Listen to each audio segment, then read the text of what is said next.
of cultural heritage.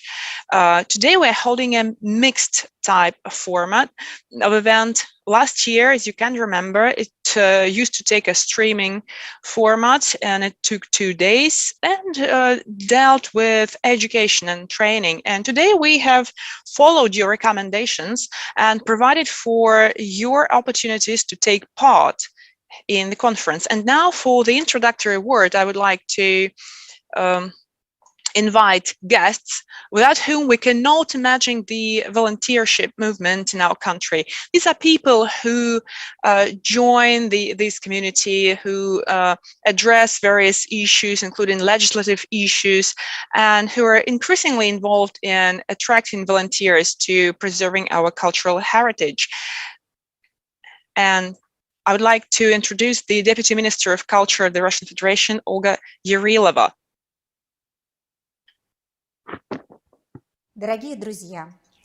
Dear friends, I'm glad to welcome you to the International Volunteer Camp. It is the second time that this project called Culture.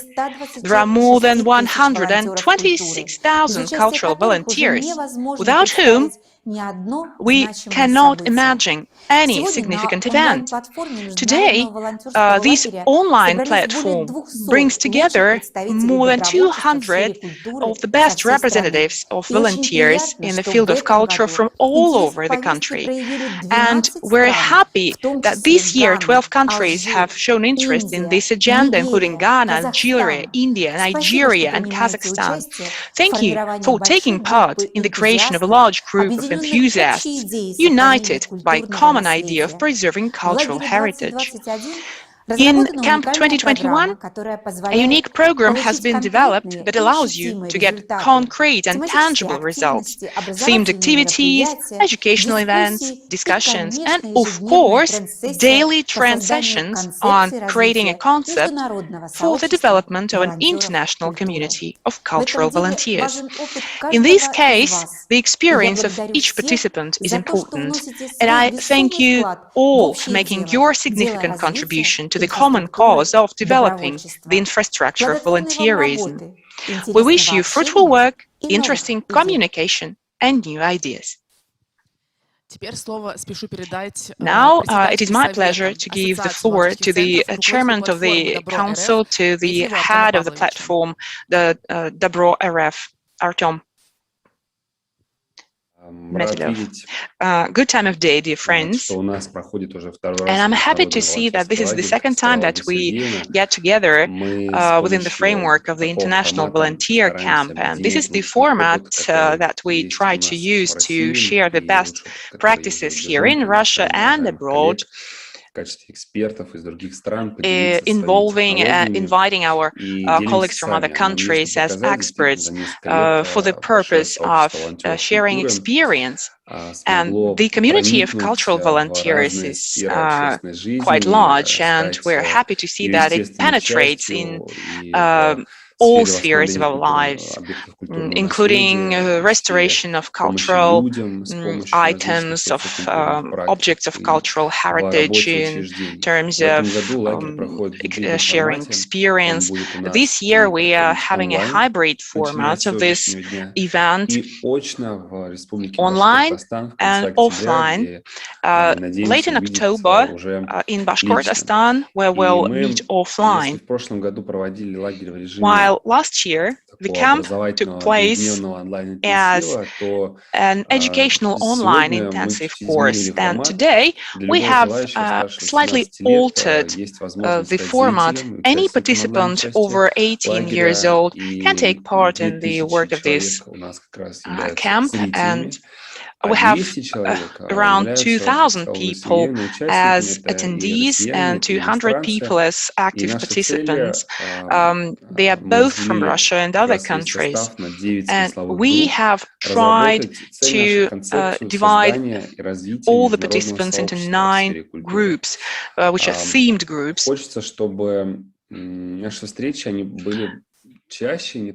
I would like to make our meetings more frequent, not only within the framework of intensive courses or forums, but I would also strongly support intensifying personal contacts, including via social networks where we could put our questions and get answers straight away, and also get more personal while communicating within the framework of cultural volunteerism.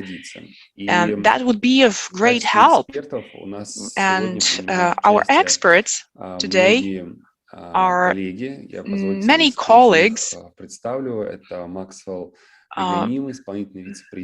For example, Maxwell Lenim, Executive Vice President of the Foundation from Ghana, who is the trainer and expert in inclusive business and education, in system creation. Christian Kerman from Switzerland, who is an anthropologist and who's currently creating a platform for online meetings in the tourist house.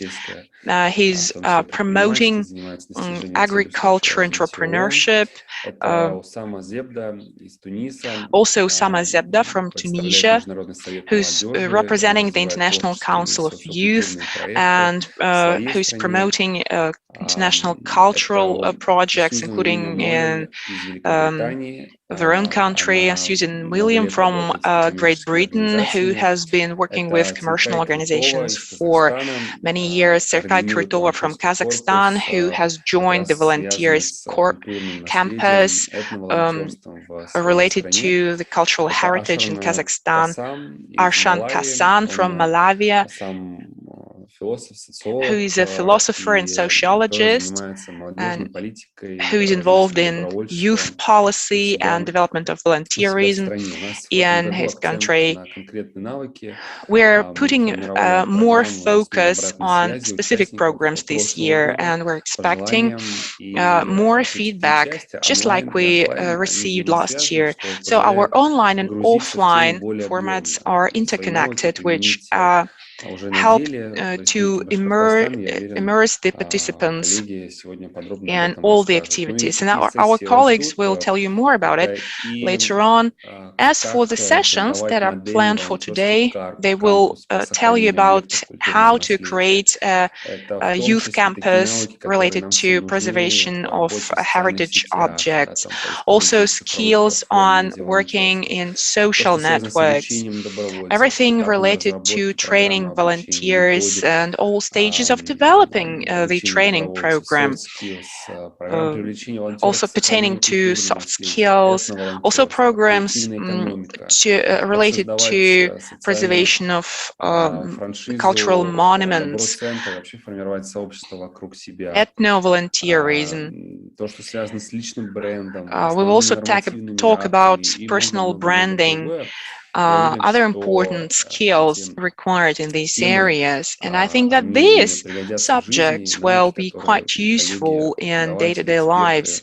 And colleagues, our colleagues, our lecturers and participants will be able to aggregate their common knowledge and will help us here in Russia and in other countries to reinforce our movement and be more knowledgeable in what we do. I wish you all success in your work. Thank you, Artem, and it is my pleasure to give the floor to Oleg Bichin, head of the school called Heritage Volunteers within the framework of the national project Culture. He's also he's a chairman of the Society for Preservation of Monuments, Cultural Monuments in Russia. Good morning. It is my honor to greet all the colleagues and participants and visitors of our International Volunteer Camp.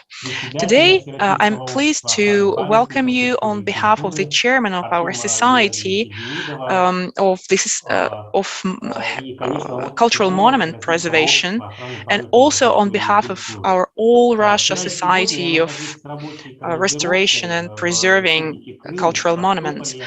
I'm currently speaking from Crimea, where we're traveling on business, and I'm supported by the Society of Culture and the Russian Society of Monument Preservation, and we're implementing a program here in Crimea where I was a lecturer on developing technologies related to preservation of cultural heritage. We understand that the year 2021 has changed a lot in our lives. And for example, last year, the International Volunteer Camp took place online, but today, and thanks God, we have a possibility to get together within this event here, in Bashkiria. And we're also meeting in Crimea, where I'm currently speaking from. And this is actually a great advantage. Of course, personal meetings, personal communication will never be substituted by anything else. And it is our pleasure that for the second year, our organization takes place in this large-scale event. And every year we see new ideas being generated, new projects being coined related to cultural heritage, related to promoting culture, related to championship of various technologies and processes that involve young people in preserving their respective cultural heritage. And these programs give opportunity to many young people to join this movement and make their contribution. This is a unique platform for experience sharing and training, and I wish my colleagues and speakers and experts fruitful work, and camp participants, I would wish getting new knowledge, new impressions, and new contacts. Thank you very much. Today, a lot has been said about an offline part. I would like to give the floor to Natalia Lapshina, Deputy Minister of Culture of Bashkortostan, who will host about 100 people from various nooks and crannies of our countries in Bashkortostan. Natalia, the floor is yours. Thank you. Good morning, dear participants and honorable guests and dear guys, dear volunteers. It is my pleasure to welcome you here on behalf of Bashkortostan, and I strongly wish that this unique practice of holding this international volunteer camp is a success in this year. And the activities of volunteers have always been in demand and have always been relevant at all times. And cultural volunteers right now is a powerful movement in Russia and in our republic. Here in Bashkortostan, we have more than 4,000 cultural volunteers, and this is one of the most multiple communities of volunteers in our republic. Currently, in the professional pool of our volunteers, there is the experience of holding the 6th international Olympiad and event of international cultural projects. It is virtually impossible to imagine any international cultural event without our volunteers. The whole art of arranging an event right now is a standby field of art, and it creates the atmosphere of the event. Another large area which our volunteers are involved with is the implementation of social and cultural projects. And also we have a wonderful area of work of preserving the cultural heritage. We have a great concept in Russia, which is called co-working, cooperation, collaboration. It is this concept that helps to restore architectural monuments, our cultural legacy. The restoration and preservation are important areas of our efforts. And this is not just about the material culture. Here in Bashkortostan, just like in any other region in Russia, one of the priority areas is preservation of intangible spiritual cultural heritage. We have our own volunteers preserving our own Bashkir language, and they're active on an international level. Dear friends, allow me to wish you the greatest success, new friends, new contacts, new ideas. Let this movement teach you to see the beauty, to multiply the beauty, and do it sincerely and in a heartfelt way. Maybe for someone, this will become the deed of their life. We sincerely welcome you to Bashkortostan for an interesting program in a month, and should the epidemiological situation be conducive, we are ready to completely do it in an offline format. So please welcome to Bashkortostan. Thank you very much. Thank you. And I thank all our honorable guests, and I hope that after these inspiring words, you are fed with even more energy to create, to move on. And in a couple of minutes, I will tell you more details about our sessions and our program. Our program includes 5 days, and what you're in for within this week, you're going to find out in minutes. Stay with us.